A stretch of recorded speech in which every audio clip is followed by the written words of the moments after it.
on all of those questions, the key foreign policy questions that have shaped the Biden administration and will continue to shape the next administration as well, there is virtually no disagreement of any kind between the views of the establishment wing of the Democratic Party and the establishment wing of the Republican Party. And that's why all the people identified at the start sound alike. Now, one way to really understand this is to listen to this foreign policy address that Ben Shapiro decided to craft and share on his program on Daily Wire. And I say this because I want to give Ben Shapiro the credit that he deserves. He has built a pretty significant and large audience of not just Republican voters, but conservatives who listen to him. And for a long time, Ben Shapiro was depicted in corporate media and mainstream media as being this far-right extremist, as being somebody so far outside of the acceptable range of political ideology and opinion that he really shouldn't even be deemed someone who can be recognized or heard in mainstream political culture. And in fact, it's rare to hear him on places like CNN or the New York Times editorial page, despite the influence that he wields. But that influence is real.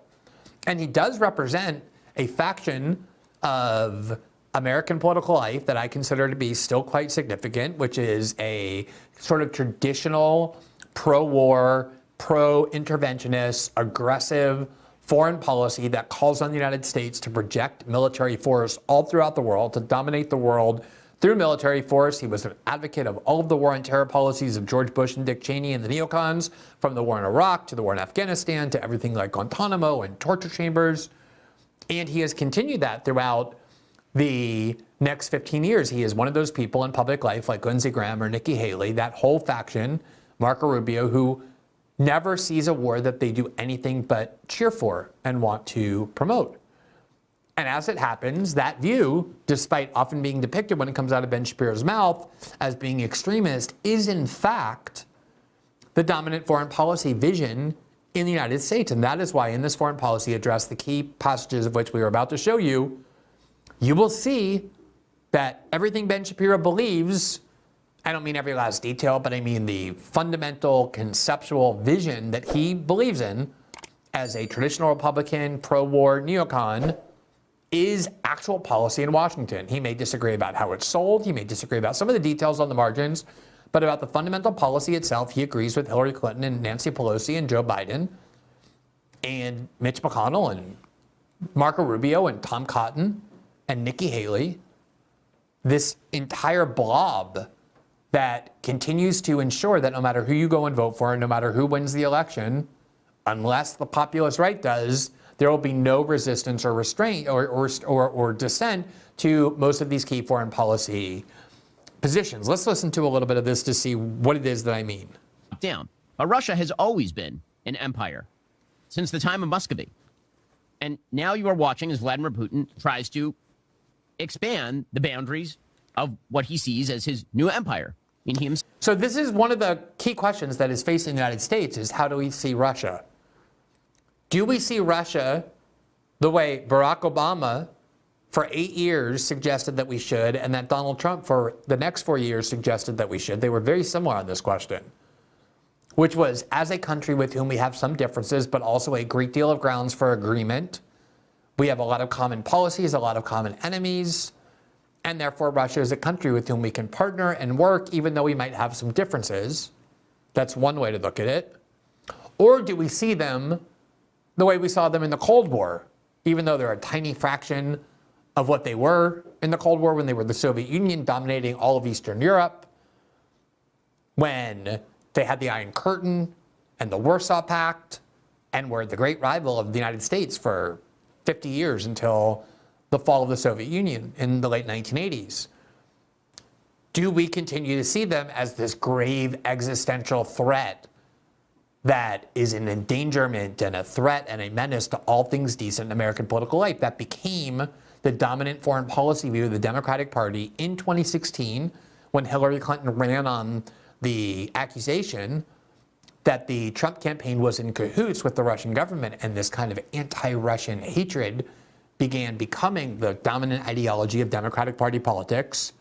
But it's also long has been and continues to be a policy view of the establishment wing of the Republican Party as well. John McCain and Marco Rubio and Lindsey Graham were constantly accusing Barack Obama of being soft on Putin, of being unwilling to confront Putin, because Obama, to his credit, took the position that there was no reason why we should risk confrontation with Russia over countries like Syria or Ukraine, in which we have no vital interest. So there was always this longstanding Republican animosity toward Russia in the establishment wing of the Republican Party, the part of the Republican Party that Donald Trump ran against and defeated and vanquished in 2016, although it really hasn't gone anywhere. And so you have this longstanding Republican animosity toward Russia, now perfectly aligned with this fixation in Democratic Party politics against Russia as well, that is aligning and uniting in this view that confronting Russia, going to war with Russia, consider Russia our grave enemy, a grave threat to all things decent in American political life. Therefore, we have to fund the war in Ukraine until the very end. This is something that not only Joe Biden thinks and that Hillary Clinton thinks and Nancy Pelosi thinks, but also something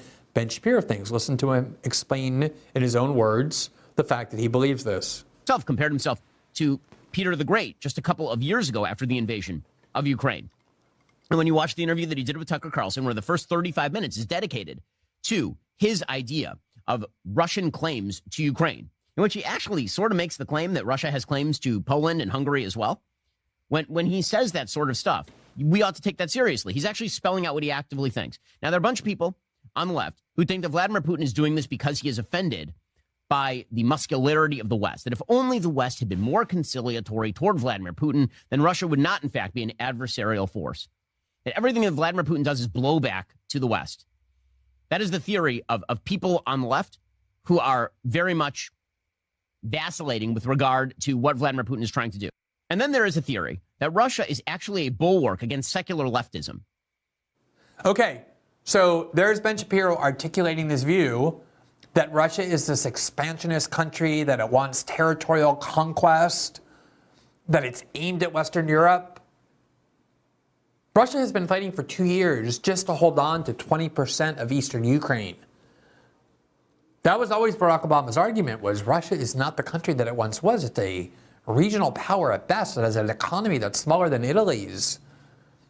Russia is not the capability. Russia is not the Soviet Union from the 1960s and 1970s to go marching through all of Eastern Europe and then into Western Europe. This is insane fantasy. This is fear-mongering of the kind that tries to convince Americans that Russia is knocking on our door and that we have to continue to spend $1 trillion a year on our military, that we have to continue to support endless war in Ukraine to try and undermine Russia. This is fantasy, but it's bipartisan dogma and orthodoxy that Ben Shapiro, this quote-unquote far-right extremist, supports, because this was once confined to the establishment wing of the Republican Party, and now it is bipartisan, uniparty doctrine. So you can go and vote for a candidate like Nikki Haley or any of the other candidates that are running against Donald Trump, and you would get this foreign policy just like you will get it if you vote for Joe Biden.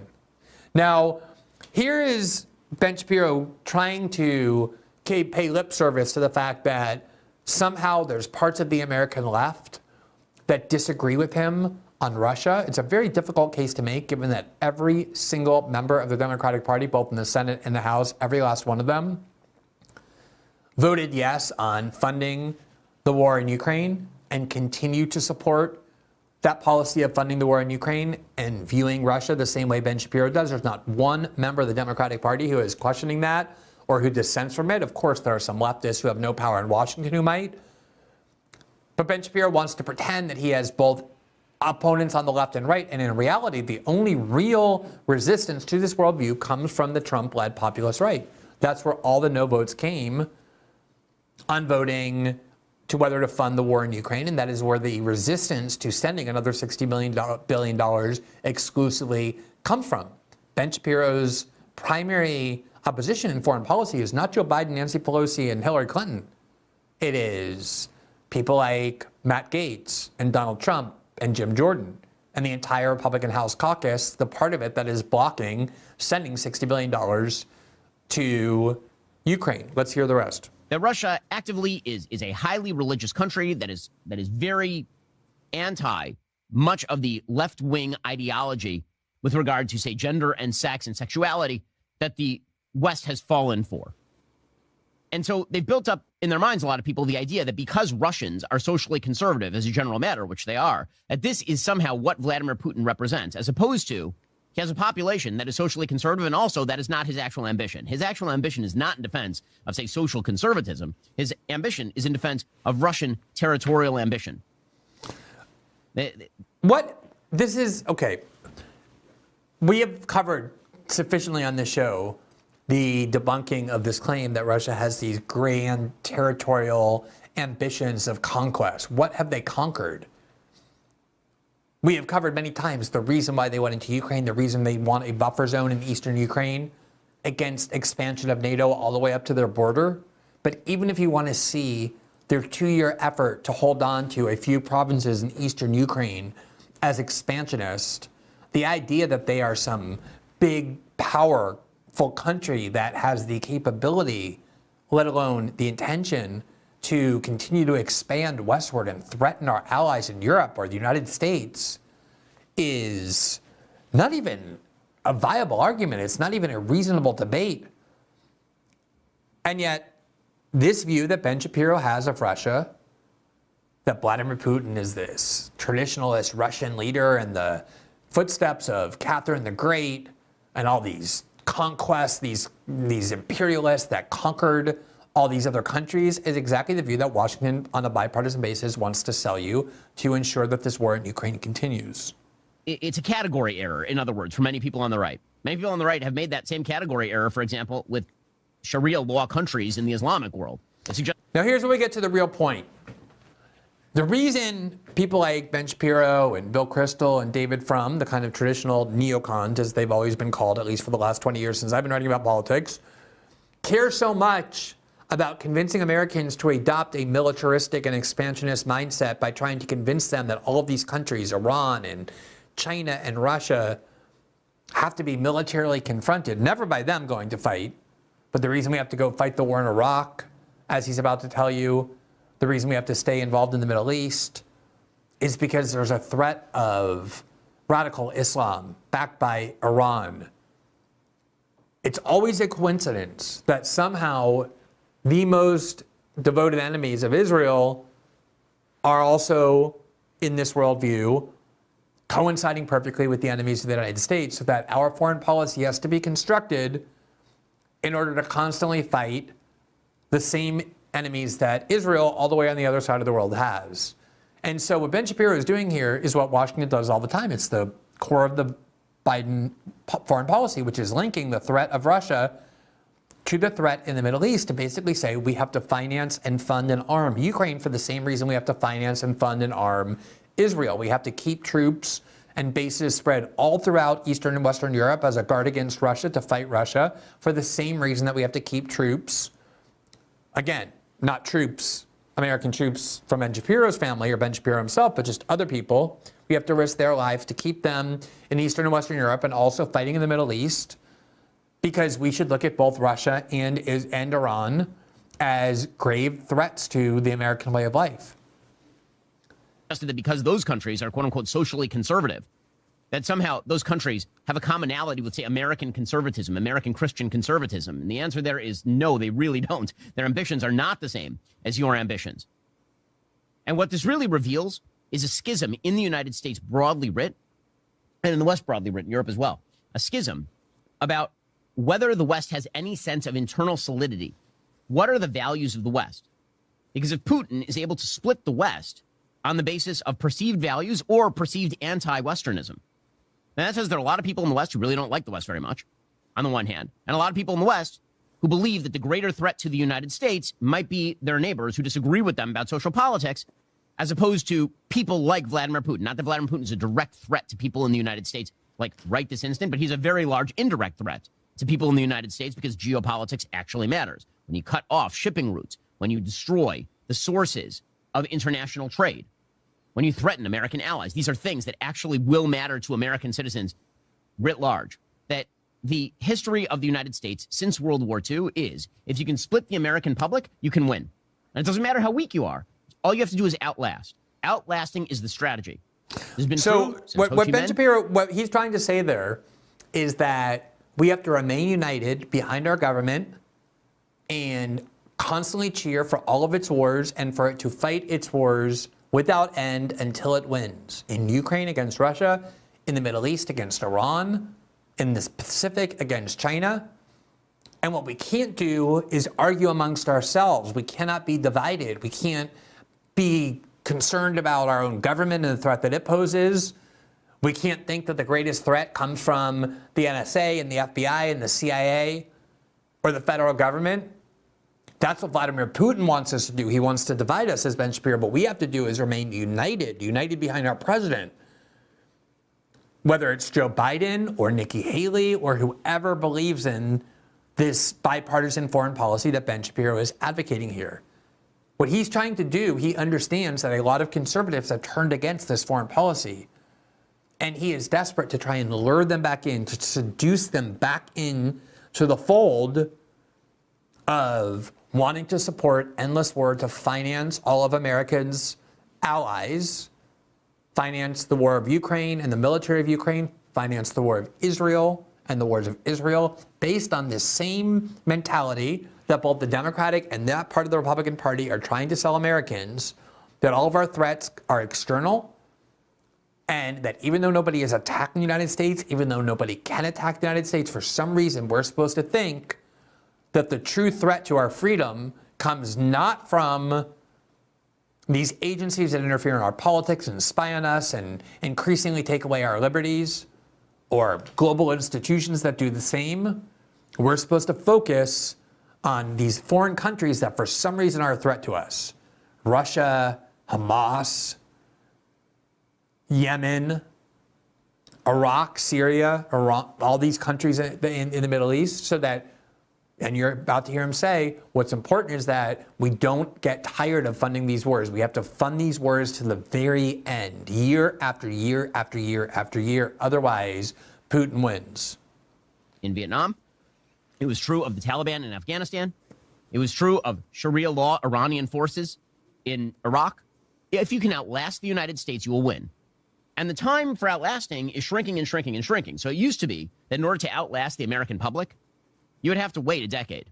And now, because of the velocity of social media and because of the ability of people to see these arguments in real time and split from each other and polarize very quickly, what you're seeing is that the West is sapped of its will incredibly quickly on nearly every conflict.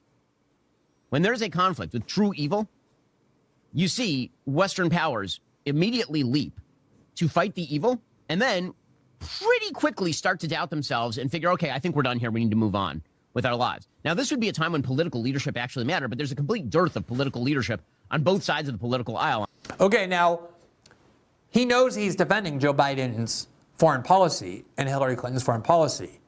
They also want to keep funding the war in Ukraine. They don't want to get tired of the war. They're not tired of the war in Ukraine. They're not tired of funding the war in Israel. They're not tired of keeping troops in the Middle East and bombing Yemen. They all want to continue to do that.